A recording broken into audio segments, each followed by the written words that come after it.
Hey, what's going on, folks? It's me, Justin from CalcQuiz.com. Today I'm going to be talking about the formula, the impact, and how to improve your average retention costs. So, what is the average retention cost? It is a measure of customer loyalty, ultimately. And a high average retention cost isn't necessarily bad, but lower is certainly better. And it really depends on the price of your uh, business or service. I think for the sake of example and ease of continuing this video, I'm just going to pretend like I'm talking to a SaaS company. We'll say an email marketing platform. Again, just to make it so it's easy to provide examples, because this is more or less off the cuff, extemporaneous explanation here. So again, a high ARC isn't necessarily bad. If they're spending $1,000 per month with your email software, spending $100 or $200 per month to keep those customers happy and engaged and using your software isn't terrible. If it was a $20 per month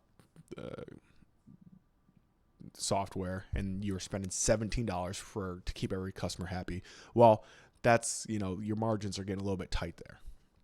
So, of course, having lower average retention costs is better, but you don't want to go so low as to compromise the integrity of the program. So, the formula, average retention cost is retention spending divided by number of customers retained. And the formula itself is simple. It's two numbers, one number divided by another number. Not a big deal. But the problem that companies will have is that you have to determine what all goes into your retention spending. We have some examples on the next slide here. So number one, of course, is going to be your customer service team. They are going to be probably the biggest expense. Just every person on the team is going to be used to calculate this number. As customers grow and you get more and more customers, your customer service team is going to increase as those requests for information or help desk support or anything like that go up. Additionally, you could include something like marketing campaigns, not marketing campaigns that bring in more customers, but marketing campaigns that are used internally with those existing customers to either get them to the next plan, to get them to start using additional services to really build that loyalty and that we could say have your software more ingrained in their business to make it more difficult to switch to another company or competitor, whatever. So you could also factor in loyalty programs, whatever this may look like, referral programs or coupons for, long-standing customers, perhaps doing things like whatever the factor would be to get on a yearly plan versus a monthly plan. You could include those in here. But of course, these are all optional. You really just have to look at what you're spending and come up with what you want to consider retention as opposed to just, typical business expenses.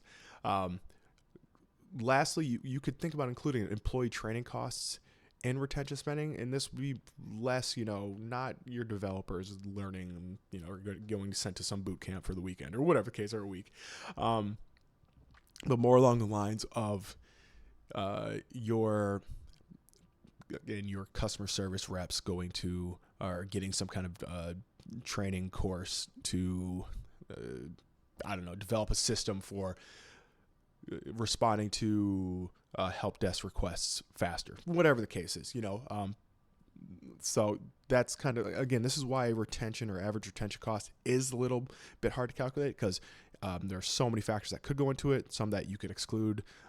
You really have to determine that based on what your business is spending every month or year. So the average retention costs on a business. Of course, number one is an enhanced lifetime or customer lifetime value.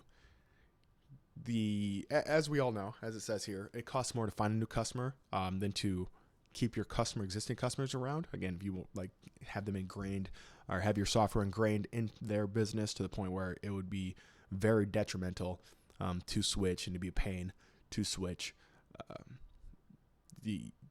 by having a good customer service team or good team in place to keep them happy will, have them stick around much longer.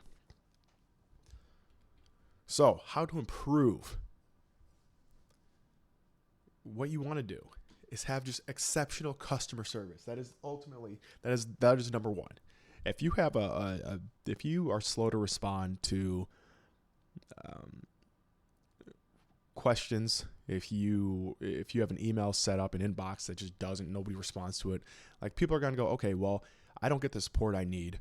I will switch. There's no amount of ingrainedness. I know it's not a word, but for the sake of this, if they cannot get their simple questions answered, or they're having problems and they're not getting them resolved, they're not going to stick around. So having an exceptional customer service team is going to increase your customer lifetime value and lower your average cost of retention. Number two, you could build a strong relationship with your customers. And this is really once you get into those 3, 4, 5 plus digit costs per month or whatever, or yearly, 4 to 5 plus figure cost per year. Somebody spending $10, $20, $50 per month, you're probably not going to know them by name. You're probably not going to have an account executive go in and talk to them weekly or monthly to make sure that they're happy or whatever. However, once you get those $500, $1,000, $2,000 per month, those customers probably want somebody to just make sure that they're onboarded appropriately. They know all the features and benefits they can get out of the software, and you're going to have a little bit more communication with them. So having somebody or a team there that can actually interact with those customers is going to, make sure that any problems they have are alleviated quickly so they stay around. Like I said earlier, rewarding loyalty, referral programs, coupons, discounts, early access to new features if they want to opt into something like that. Basically, you want to keep your longest standing people happy to be with you. And lastly, you can collect regular feedback. This is through, the name is slipping right now. It's a 10-point scale, customer feedback surveys, whatever, where 1 through 6 are like, is not good.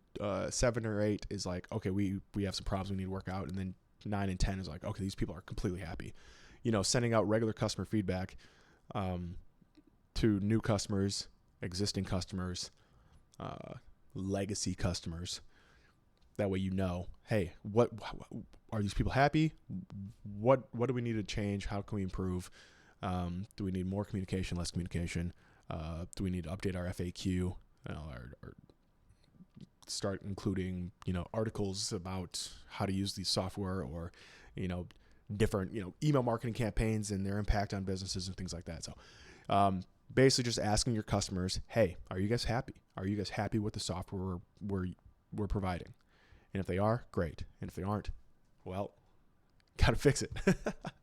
So that's what we got. That's how you calculate the average retention cost. That's how you can improve it and what all goes into it. Thanks.